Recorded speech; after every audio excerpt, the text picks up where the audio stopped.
রাজধানী সহ দেশের বেশিরভাগ এলাকায় যখন তীব্র তাপদাহ চলছে তখন সিলেট ভাসছে বন্যার জলে।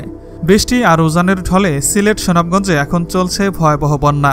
পানিবন্দী হয়ে পড়েছে লাখ লাখ মানুষ। এই দুই জেলায় প্রায় 40 লাখ মানুষ ক্ষতিগ্রস্ত হয়েছে বলে প্রশাসনের হিসাব বলছে, আর সংখ্যাটা দিন দিন বেড়ে চলেছে। গত মে মাসের শেষ দিকে একবার বন্যায় আক্রান্ত হয়েছিল সিলেট। এই বছরেই এইবার দিয়ে মোট 3 দফায় বন্যার কবলে পড়ল। কিন্তু বাংলাদেশের লন্ডন খ্যাত সিলেট এবং সুনামগঞ্জ জেলায় কেন এত বারবার বন্যা হচ্ছে এবং এই বন্যা হওয়ার মূল কারণ কি, তাই জানতে পারবেন আজকের ভিডিওতে।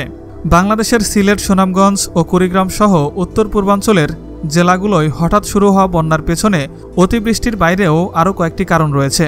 সুনামগঞ্জের বাসিন্দারা বলছেন বহু বছরের মধ্যে তারা এত মারাত্মক বন্যার মুখোমুখি হননি।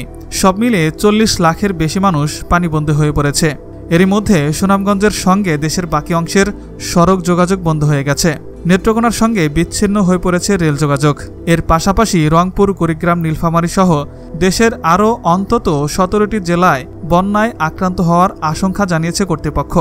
নদী গবেষকরা বলছেন এবারের এই রকম আকস্মিক বন্যার পেছনে ভারতের আসাম ও মেঘালয়ে অতিবৃষ্টি একটি বড় কারণ হলেও এর বাইরে আরও কিছু কারণ রয়েছে। বিশ্বের সবচেয়ে বেশি বৃষ্টিপাত হয়ে থাকে ভারতের চেরাপুঞ্জি অঞ্চলে।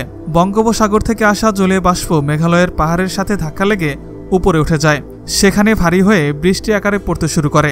সুনামগঞ্জ জেলার সীমান্ত থেকেই ভারতের মেঘালয়ের চেরাপুঞ্জি এলাকার শুরু হয়েছে, ফলে সেখানকার পানি সরাসরি বাংলাদেশের হাওরে প্রবেশ করে, ভৈরব বা মেঘনা নদী হয়ে সাগরে চলে যায়।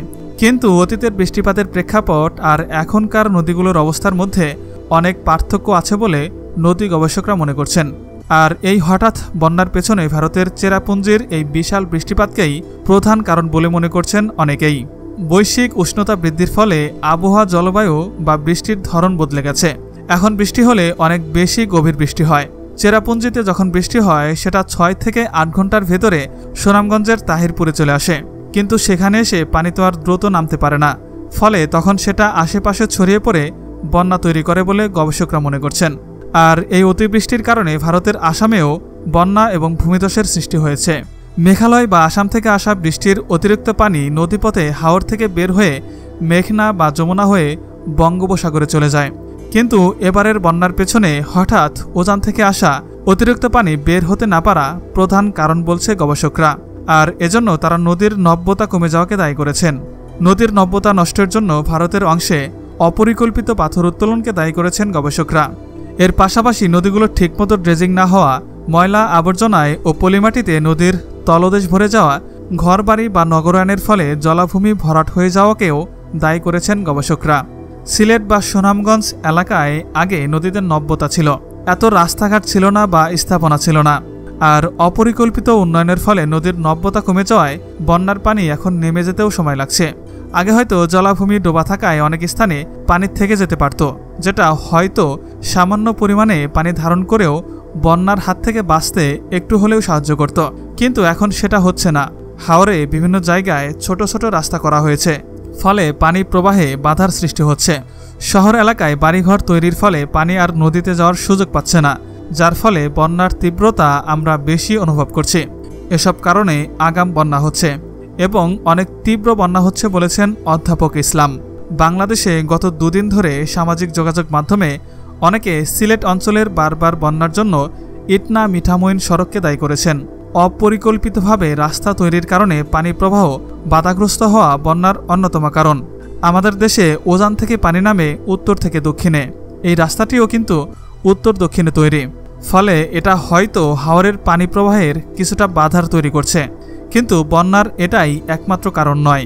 বিশেষজ্ঞরা বলছেন সিলেট, সুনামগঞ্জে বা নেত্রকোনার হাওর এলাকায় বেশিরভাগ জনপদে শহর রক্ষা বাঁধ নেই, ফলে কোনো কারণে হাওরে বা নদীতে পানি বাড়তে শুরু করলে তা খুব দ্রুত শহরে বা আবাসিক এলাকায় ঢুকে পড়ে। এসব এলাকায় শহর রক্ষা বাঁধ তৈরি করা হয়নি। সেটা করা না হলে বাড়িঘর উঁচু করে তৈরি করতে হবে, আশ্রয় কেন্দ্র তৈরি করতে হবে, সেটাও করা হয়নি। ফলে যখন এভাবে আকস্মিক বন্যা দেখা দিচ্ছে সেটার ক্ষয়ক্ষতি অনেক বেশি হচ্ছে। চীন সহ অনেক দেশে স্পঞ্জ সিটি তৈরি করা হচ্ছে। এসব শহরে বন্যা হলে সেই পানি শহরের ভেতরেই জমিয়ে রেখে কাজে লাগানোর পরিবেশ তৈরি করা হচ্ছে। কিন্তু এবার বাংলাদেশে যেভাবে আকস্মিকভাবে বৃষ্টির বা পানি বৃদ্ধির রেকর্ড ভেঙে বন্যা তৈরি হয়েছে। এরকম পরিস্থিতিতে বন্যা ঠেকানো খুব কঠিন বলছেন বিশেষজ্ঞরা। সিলেট এবং সুনামগঞ্জের বন্যা হওয়ার জন্য আপনি কোন বিষয়কে দায়ী করছেন তা কমেন্টে জানাতে একদমই ভুলবেন না। আর আমাদের আজকের ভিডিওটি এ পর্যন্তই। ভালো থাকবেন সবাই। আল্লাহ হাফেজ।